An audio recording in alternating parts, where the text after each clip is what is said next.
Hello, everyone. I wanted to share about a workshop that I went to on Sunday, and it was all about grief and loss.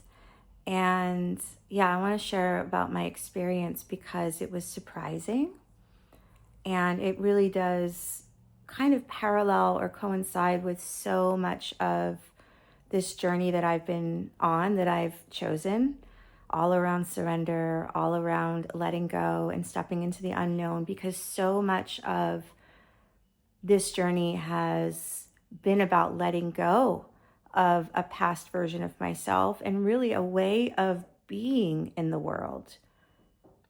And that, not only am I grieving like just the way that I used to show up and associate and have a relationship to life, but the very way that I am is so different.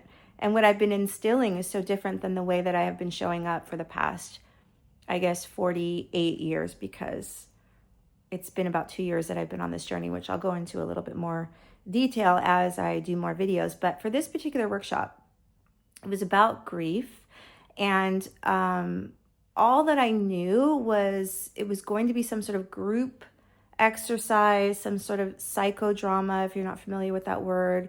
I wasn't either, but I thought, well, this is interesting. I'm always up for any sort of new experience. And the fact that it was in Paris, taught by somebody who was from LA, which is my hometown, I thought, well, let me just check it out. So I go, and initially I was like, well, it's not like I've had a lot of people pass away in my life. So I just assume and associate grief for people that have had real loss in their life.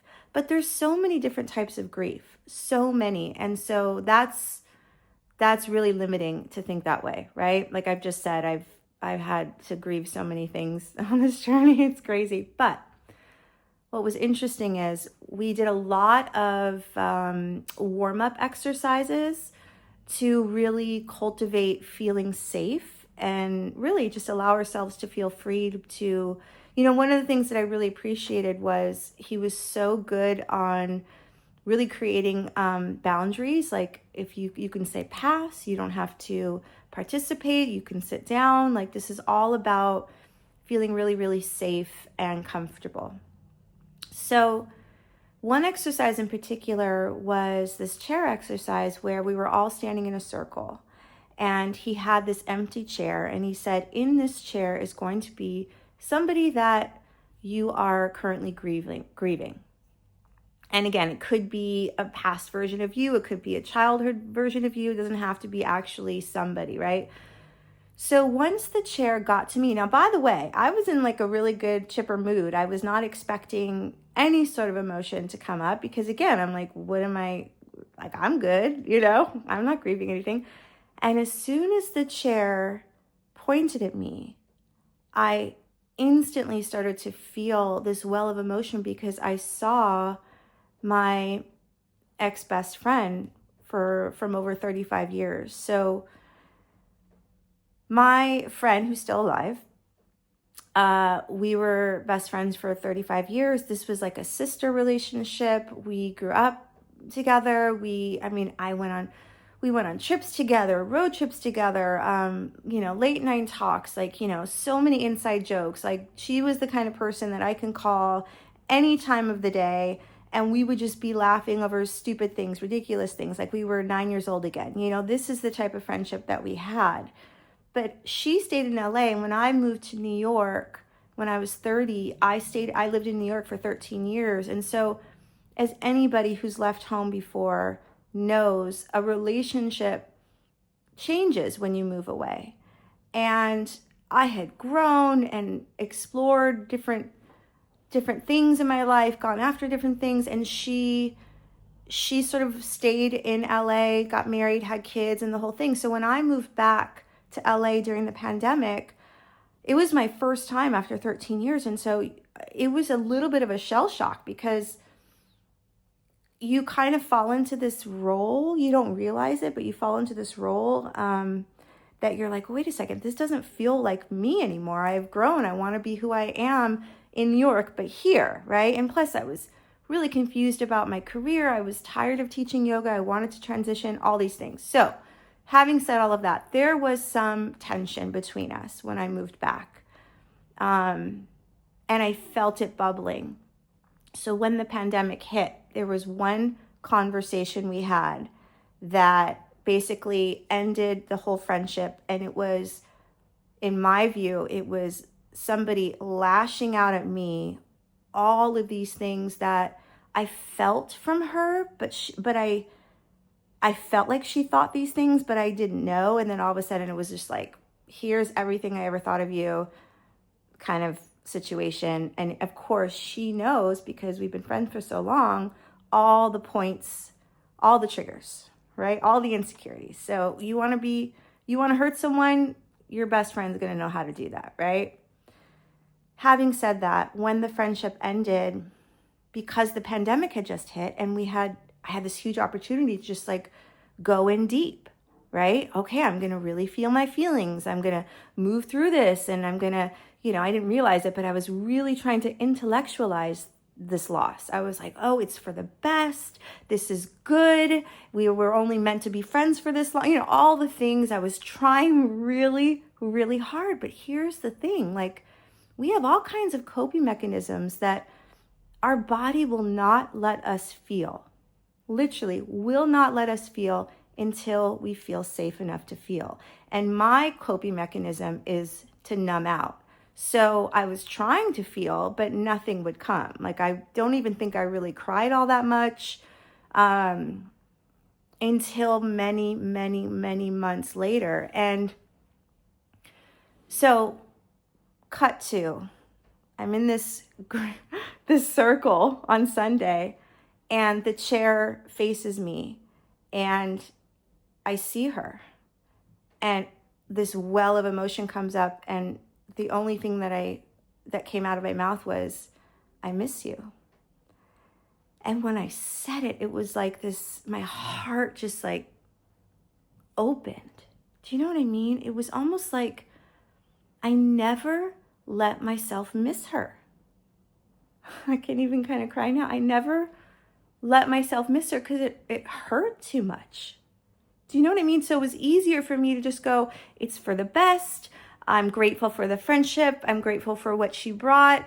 Yeah, it was painful, but I'm over it. And, it was always meant to just last, all the things, right? But I never stopped and said, I miss you. And even just saying it now, it's so good. It feels so good to say that, right? Because it's not just her, it's who I was in that relationship. It's 35 years of memories that only she and I had, of feeling weird and feeling like, there were so many ways that we bonded and connected because we felt like we were the outcasts. We felt like we would make up. It goes on and on and on and on. You have that person, that one person that you feel weird with, and you feel your weird matches their weird. And it's beautiful. It's beautiful when you can find that. And it was so surprising because, again, we're talking, this is now almost 5 years that the friendship has ended. And I don't care how long it takes. I don't care if it's another 20 years and I'm still crying because I moved in some way, because I'm allowing the love that I have felt for her, from her, towards her, I'm allowing it in. That's what it feels like. Especially when you're on the other side of somebody cutting something off abruptly. It feels like, well, I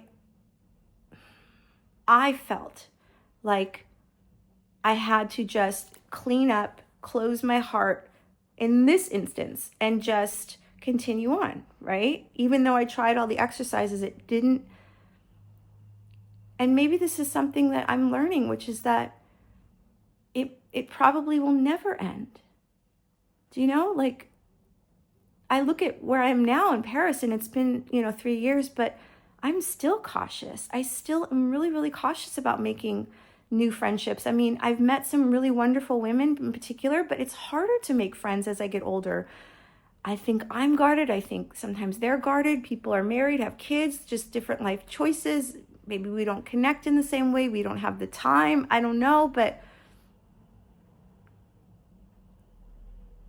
I guess I wanted to share this because it surprised me. And at the same time, I just felt so grateful because in some ways I feel like I'm growing.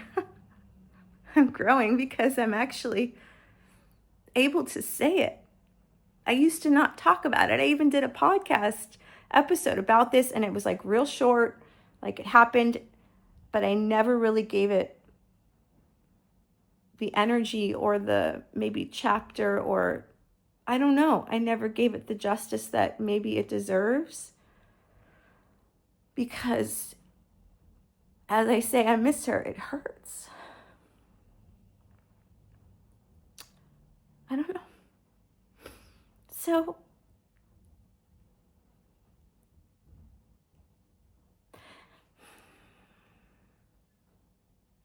it's so beautiful because it's raining right now. I just feel like it's such a beautiful backdrop to like how I'm feeling, and just let it come through. And the more I just allow it to move through, allow this emotion, it's like it shows me how much I loved. It shows me how much this relationship really meant to me. And that's beautiful. Why would I ever want to stop that? Why do we want to stop that? So that's what I want to share in this journal. So if you related in any way, please, write in the comments. I want this to be a conversation.